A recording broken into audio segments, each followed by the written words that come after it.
That's right. At least I like both of these two. That's good. Okay, Jimmy. Michael, I've got it figured out. I think you must have some big bills, or someone in your family likes to shop, because no one would make 5 films in a year unless they're just trying to, make all the money in the world. No, it's not quite true, because I didn't make them in a year. What happened is they kept them all and brought them out at the same time. I make these pictures. The Whistleblower, which is one of the movies you're talking about, was made in the winter of 1985. And here we are in autumn 1987, and Surrender was finished last October. And year ago April I made Fourth Protocol. So it's a long time ago. And but you do pretty much do like a bee and go from flower to flower. Yeah, I do go from flower to flower, but I only see it as a normal schedule of work, because I can't sit around forever and see, a lot of actors, they go and they do the great big movie and then they go off. And also a lot of actors get paid $15 and $20 million to do a picture. I don't. And so there is an element of truth in what you said about it. So I do have a family and some bills to pay as well, so I can't sit on my duff for too long. Well, I'm not complaining, but I just don't see how, it's a lot of work, particularly mostly on location. Yeah, I like a lot of work. But I mean, some of the pictures are guest shots, pictures like Mona Lisa, Sweet Liberty, and some are just sort of holidays, and so I'll go there. Well, of all your films, is there one that particularly has had a real positive effect on your career, more so than any other? The biggest effect was Alfie, which made me a sort of star name, because if a picture called Alfie is a successful picture and you play Alfie, then there must be something more to you than just a performance. And it took a great deal of money for the time in America, and that was the one that brought me over here. I think The Man Who Would Be King was extremely important from the point of view of a picture that, when I'm dead, will last. Not that that's of any interest to me. And I think Educating Rita was a very important film for me.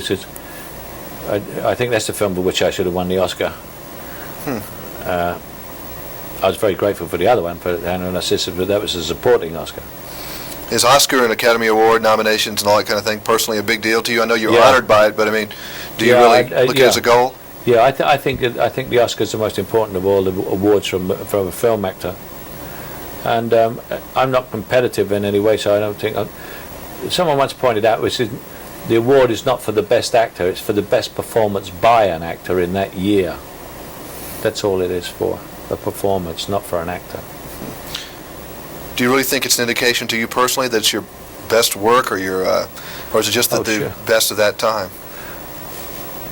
Well, it seems strange to me that I've been nominated for what I consider my best work, which was Alfie, Sleuth, and Educating Rita and Hannah. These were all very difficult parts for me to do. And so it can't be just a coincidence that I got nominated for those, and for one of them got the Oscar. When producers have their little meetings and directors about casting, do you have any inkling what they say? Well, this is a Michael Caine part. I mean, is there such a thing as a Michael Caine part? No.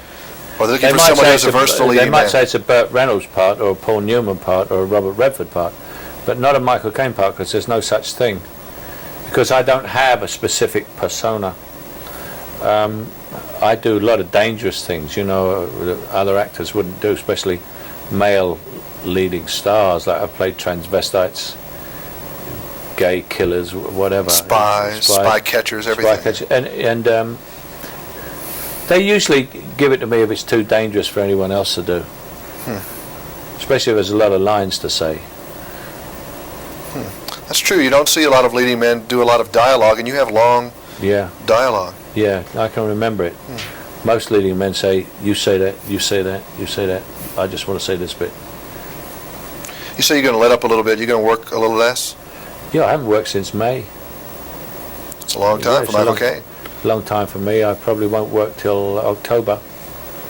So, and every film I've made is out now. That's the. So what do you do? What do you do in your off time? In my off How do you time, I relax? spend- What's a day of Michael Caine if he's not having to do anything with work? I get up in the morning. I've got 2 German Shepherd puppies, which are 10 weeks. I feed them and start their training with them. I usually go in my office, plan the next bit of building or garden. I'm an enthusiastic garden planner.